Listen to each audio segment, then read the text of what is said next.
Mo Te Iwi, Carving for the People, is a film directed by Robin Greenberg, who is about to join me. And it's all about the world of whakairo, which is this beautiful master carving that we're lucky enough to have access to in New Zealand. And it tells the story of one of the master carvers in this country. So a very warm kia ora to you. Kia ora. And it's lovely to have you are originally from America. So you're telling this story of something that's at the heart of our tangata whenua. I think that's beautiful. What got you excited first about this whole world of master carving? I suppose I've always had that love of everything to do with Māori tikanga, Māori arts, and so I've been really blessed since my earliest days in New Zealand, first in Christchurch back in the late 80s, and then in moving to Wellington, that it's always been part of my circle and part of my whānau. You were always drawn to it. Yeah. So what brought you here to New Zealand originally, Robin? Well, that's a long story. Is it? and maybe a little bit off track for us today. But was there a link with a Kiwi, or was there a love of Indigenous arts that made you curious about New Zealand? I think that was where I was just curious whether there was something that you've brought into your filmmaking, because you did another very successful film 20 years ago, didn't you? Tell us about that one. Yes, well, actually, Mo Te Iwi, Carving for the People, is the third film collaboration with the Pettit whānau, and it's, in a sense, an unwitting trilogy. We never set out to do this, but when I moved from Christchurch to Wellington in 1995, at that time I was introduced to Erenora Puketapu Pettit at Waiwhatu Marae because I was involved in environmental video with the Christchurch City Council, but because I was based in Wellington and it was a long-term project, they thought I needed to have an advisor. So it was an incredible stroke of wonderful luck to meet Erenora, and on that very day that we met, she'd never met or heard of me before.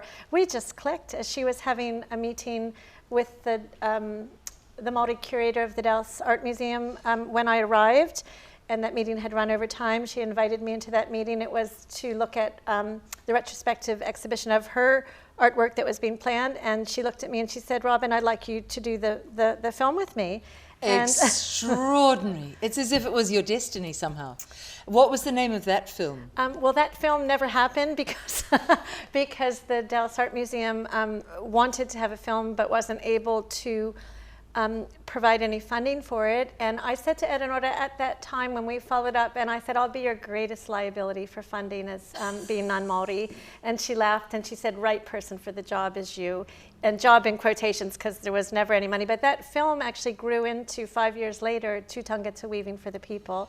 And you know, during those years, she became a very special friend, like a mother to me, and a special mentor. And so that's where this whole journey with the Pettit whānau began. What a beautiful, intuitive guidance she must have received. It feels as if she just knew, as if the tupuna was saying, "This is the one," or somebody was talking in her ear.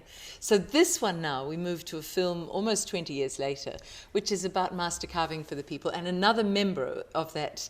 Tell us about Rangi, of that whānau.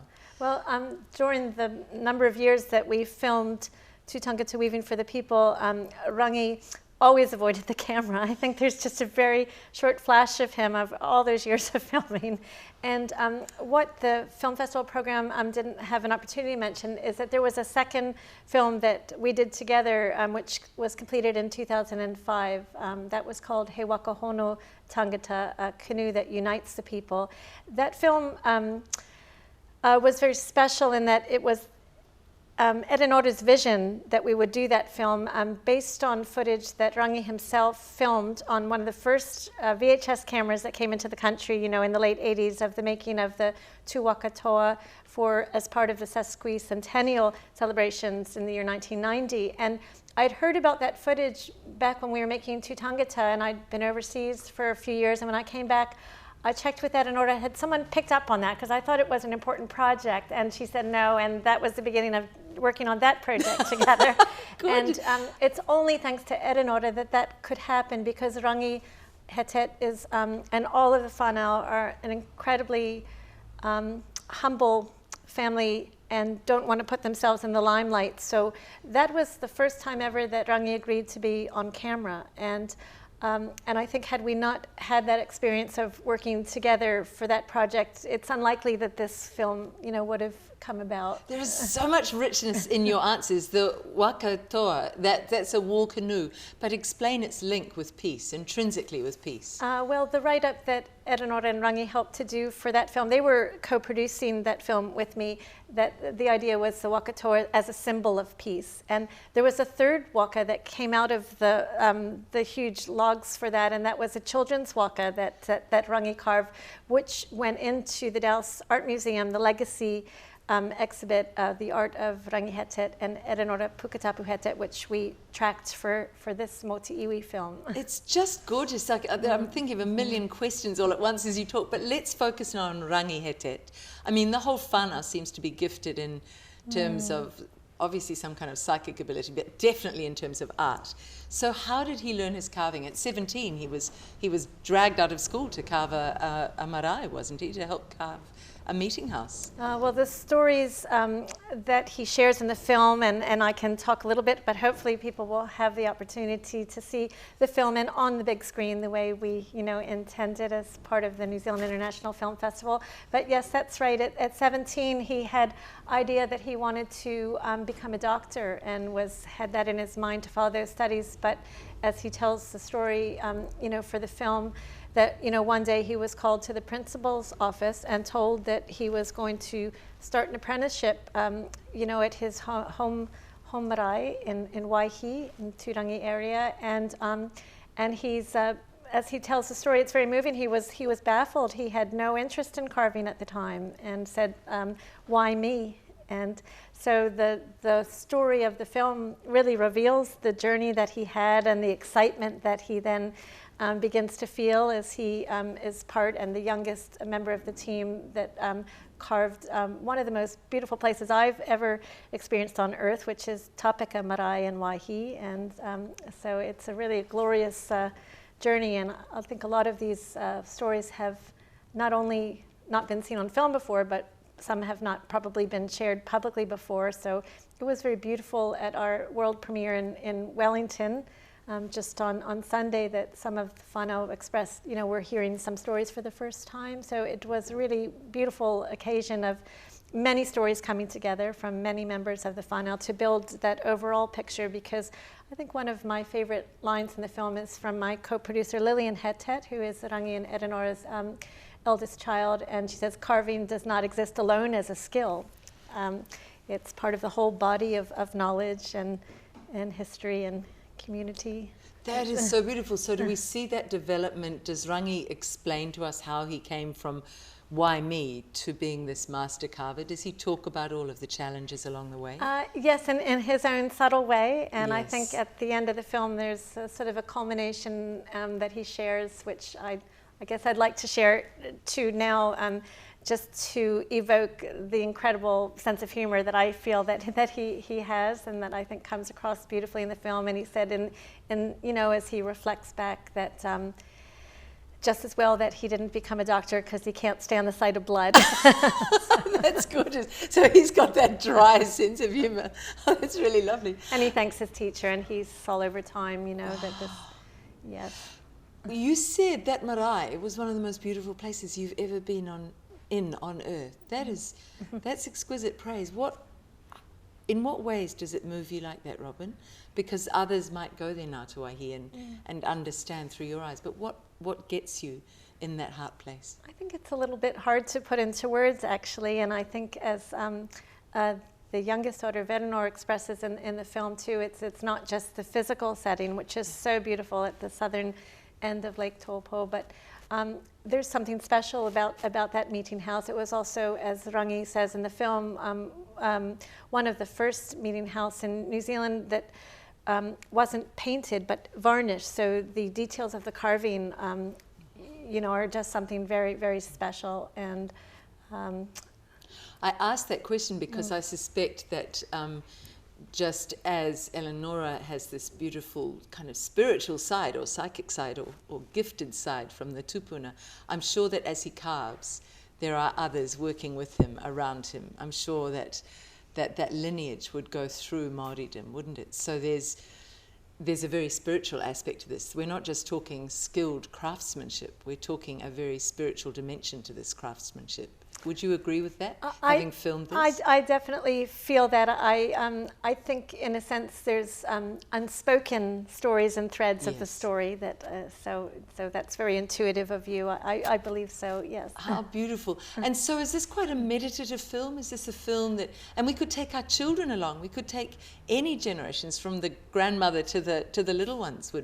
It feels to me would be quite fascinated by watching this man at work. Would you agree or not? I think so. Well, my son, who's 12, I think enjoys it to the degree that he can spot himself in some of the footage. It's possibly a long film for attention, but at the same time that I am aware that the whānau had a lot of children along at our world premiere, and that people are loving it and enjoying it because there are so many layers, and I think that it speaks to people in different ways. And I think to people not just who have a connection to the whānau or toi Māori visual arts, but I think to, in the words of Lillian, and I can't say it as well as I know that she could or would want me to, but in a sense she's expressed that she hopes the film will create like a window into the world, that people then can walk through that door, because I think that a lot of people have an interest, and that somehow it just hasn't crossed their paths to understand more. And I think we really hope, Lillian and I, that this film will just kind of add layers to people's appreciation of when we see Māori art, of thinking about all the connections and the layers that go into that. I think there's a deep truth there, because the arts are always a way into understanding the people, just as language is a way into understanding people. So it's a beautiful way I love that, a window that sort of opens up to a doorway we can walk through to learn more about this beautiful race we're lucky enough to have in New Zealand as our tangata whenua, as our original people. It's so enriching. I lived in Australia, and it was incredible how little white people seemed in touch at all with even language of the Aboriginals, let alone their culture. And the more we can learn in New Zealand, the better about our tangata whenua. I think for you to add this film to your library of work is a gift to all of us, Robin. Well, thank you. I have felt very, very privileged, and I feel, maybe I would like to just add that upon the completion of our second film, He Waka Hono Tangata, 2005, tragically Edenora became ill, and she passed away a year later, and it's a loss that we all feel deeply. And I think for me, creatively, it left a huge hole. She had expressed to me that there were all sorts of things that we were going to do next. I just didn't know what they were next. And so, I was grieving at another level as well. And so when Lillian contacted me about the idea for a film about her father, which was born from a suggestion by Sir Hirini Moko Mead, for Lillian to document her dad's life, then I just felt this project was meant to be. It has received so much support, so much generosity from, not just the Waifatu community, but from all of New Zealand, from, production crew, from musicians, everybody who's donated time or worked for next to nothing or nothing. And I would like to do a shout out also to Creative New Zealand, who in the earliest time of our idea for this project came on board to help us. They understood that the collaboration that we have between the whānau and myself is a genuine one. And unfortunately, the rest of our journey is not always so easy. The funding bodies and the political correctness of the time that we have, because I look back, I was speaking to someone earlier today of just thinking when Edenora tasked me with the first film, and I said to her, I'll be your greatest liability for funding. That has not changed, more than 25 years later. And I think that's something I'd like to challenge for the discussion in the future for the country, what are New Zealand stories? What do we want to leave for the future? Because films like this are so difficult to make that they simply won't be made, because it's, you know, it's just a supernatural challenge to complete them. But it's my joy, you know, to bring this one and to feel the family's pride in sharing these stories, which are very personal and very hard as such a humble family to put themselves out there. But, you know, it's a real joy that we got there in the end and can celebrate our Auckland premiere, you know, this weekend. And Robin, you articulate that beautifully when you, just to finish, when you say the greatest liability, because you are Pakeha, there's a bias against. So there's a reverse racism. All racism needs to go. All racism, doesn't it? I mean, that's a cry from the heart, and I can feel your absolute, the reverence, the manakitanga you offer this whānau and you have for them.